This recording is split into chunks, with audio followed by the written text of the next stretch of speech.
Greetings, lords, ladies, and all the peasants borrowing their friend's HBO account. If you're watching this, you, like myself, have many questions concerning the outcome of the cultural phenomenon that is Game of Thrones. Since subscribers know I already spilled the beans on the secret history of the Night King, today I'd like to focus on the mystery surrounding everyone's favorite brooding pack of pups, House Stark. Though we know the Starks are no stranger to suffering, something darker and more foreboding hangs over the North's head family.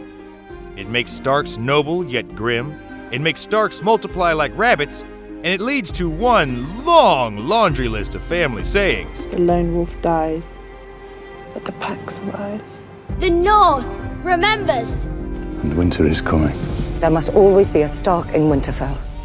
After spending years, and I do mean years, rolling these words around in my noggin, I believe I have a solid set of answers to share with you fine folks. I'm Hudsomus Prime, and today I'm going to tell you what dark history links the Starks to the White Walkers, and why there must always be a Stark in Winterfell.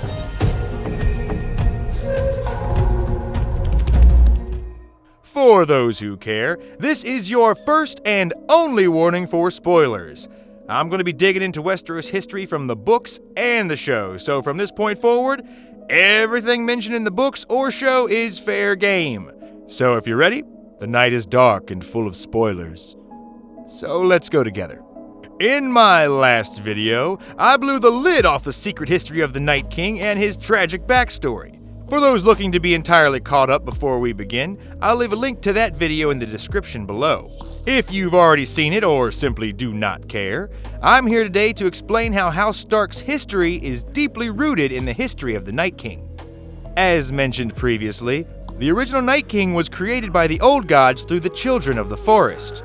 Created for war but used to achieve peace, the Night King is corrupted over time by the Old Gods, particularly the icy one known as the Other. Raising too many zombies to count, the Night King is defeated and leaves swaths of the undead ravaging Westeros, with no one left to rein them in. It is here that House Stark enters the picture. In order to take control of the hordes of undead causing the long night, a Stark becomes the new Night King and takes the hordes of the undead north. The last hero, confirmed to be a Stark in the Season 6 history and lore, begins this tradition to end the first long night. This relationship is the basis for the Prince That Was Promised and Azor Ahai mythos found in A Song of Ice and Fire. The strongest evidence for this comes from the very mouths of the Starks themselves. For years and years, we as an audience have been pelted with ominous words of wisdom from the Starks. As the story of the Night King has been forgotten by the ages, the Starks' reoccurring sayings are the last remaining link to remind future generations of this necessary sacrifice. And the snows fall and the white winds blow. The lone wolf dies, but the pack survives. Though one Stark will die to become the Night King, their family pack and the world would survive. These sound like words used to drum up courage in the face of a very daunting task. The North remembers.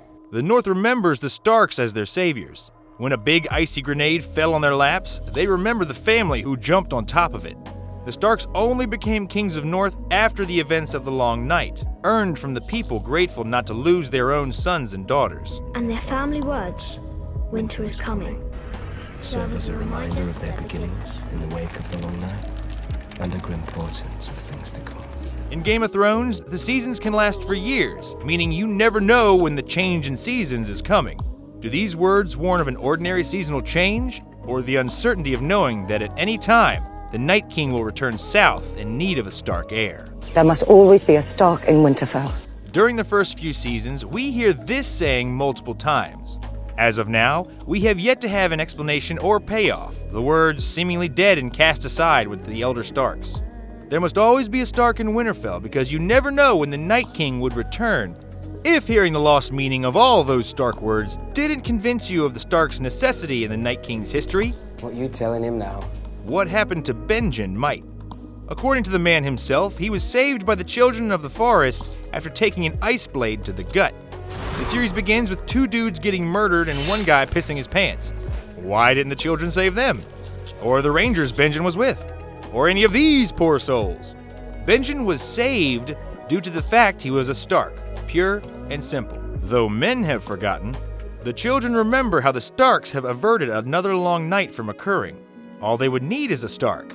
However, when they finally find one, it's too late. Benjen Stark lies dying in the snow, stabbed by an ice blade. To their credit, the children attempt the ritual, shoving the dragon glass into Benjen's chest, hoping to create another Night King as they'd done with the last hero. They fail. A dying man can't sacrifice a life he's not long to have.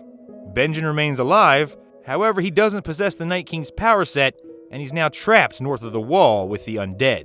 With Benjen being a failed attempt to challenge the current Night King, the future of Westeros now turns to our current line of Starks for salvation. If my theory holds up, any of these four could be an option for the next Night King or Queen. Though she has Stark blood, few expect Sansa to become the Night Queen if the Stark line has any hopes of continuing. Plus, she doesn't have any undead warrior, three-eyed raven, or ninja assassin training. This leaves us with 3 real candidates.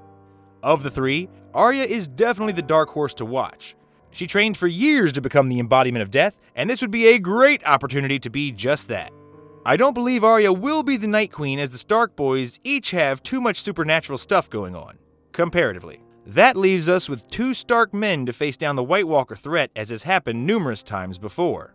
3 times the Walkers have stirred in the north, and each time quelled by a pair of Starks, 1 a Brandon and 1 forgotten. The long night saw the last hero and Brandon the Builder set things right. The last hero took the Whites north, while Bran the Builder stayed behind to take credit for the Wall and the Night's Watch. In the books, the pale blue-eyed bride of the 13th Lord Commander of the Night's Watch was put down by an unusual alliance of Brandon the Breaker and the King beyond the Wall.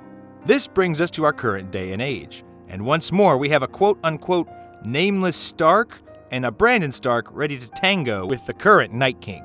For my money, Bran is the prince who was promised. He's the last living male with a Stark name, he's a Greenseer and Warg with powers far beyond what comes natural to man. The three-eyed raven sat under a weirwood tree for years, letting the tree slowly eat him just to teach Bran how to defeat the Night King and the sacrifice he has to make. My guess is the Children of the Forest established the three-eyed raven as a living memory once the Night's Watch forgot their true duty. With that kind of dedication, Bran has been groomed for something special ever since he was pushed out of that window. If history is to be believed, every time the Walkers have shown up in myth and legend, a Brandon Stark has shown up as well, almost as if promised. While I believe Bran is the prince that was promised, I do not believe he will be Night King. That honor belongs to our favorite bastard. King Snow, isn't it? No, that doesn't sound right. King Jon? It doesn't matter. Yes, Bran is learning from the three-eyed raven to find out he must be sacrificed. And yes, Bran's crazy powers are meant to benefit him as the Night King. And yes, as the heir to Winterfell, it should be Bran, but it won't be. Anyone with eyes and an HBO subscription can see this series has been planning a big sacrifice move for Jon Snow from early on. It seems like every season some old fighter is trying to warn him he's going to be a warrior in some endless battle. Death is the enemy. The enemy always wins. And we still need to fight him. You and I won't find much joy while we're here. But we can keep others alive. We can defend those who can't defend themselves. But you, Lord Snow, you'll be fighting their battles forever. You know this, boy. Your death will be a gift for them south of the wall. And they'll never know what you've done. They'll never know how you died. They won't even know your damn name. But they'll be alive because some nameless bastard north of the wall gave his life for theirs. Even Book Bran predicts an icy Jon Snow, far north, keeping watch over a frozen scene. Jon Snow is destined to interrupt the wheel of death that has rolled over the north since the children pricked this guy in the chest. If Bran becomes the Night King, he becomes one more in a long line of doomed Starks. He'll summon zombie Hodor and get carried north, but eventually he'll have to come south and another Stark will have to take his place. Jon Snow is going to break that wheel of sacrifice. Whether due to the Targaryen blood in his veins or being resurrected by the Lord of Light in Season 6, I don't know anything about him. I don't know what he wants from me. He wants you alive. Why?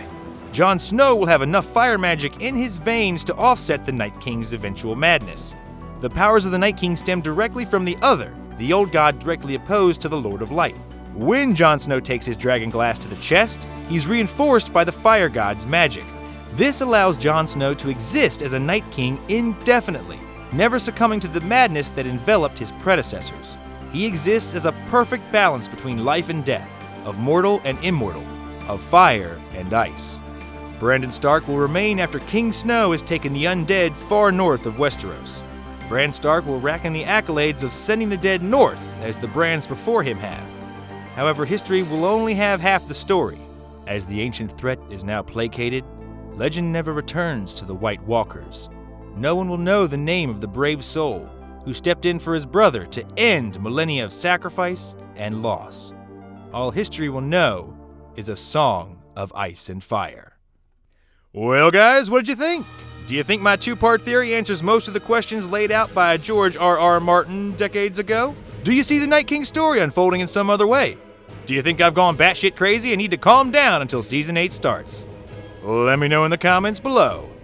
And I want to thank you guys again for the support, the views, the subs, the comments. You guys are incredible for listening to me blabber for this long, and honestly, you all deserve medals. From the bottom of my nerd heart, thank you guys for watching. It means the world to me.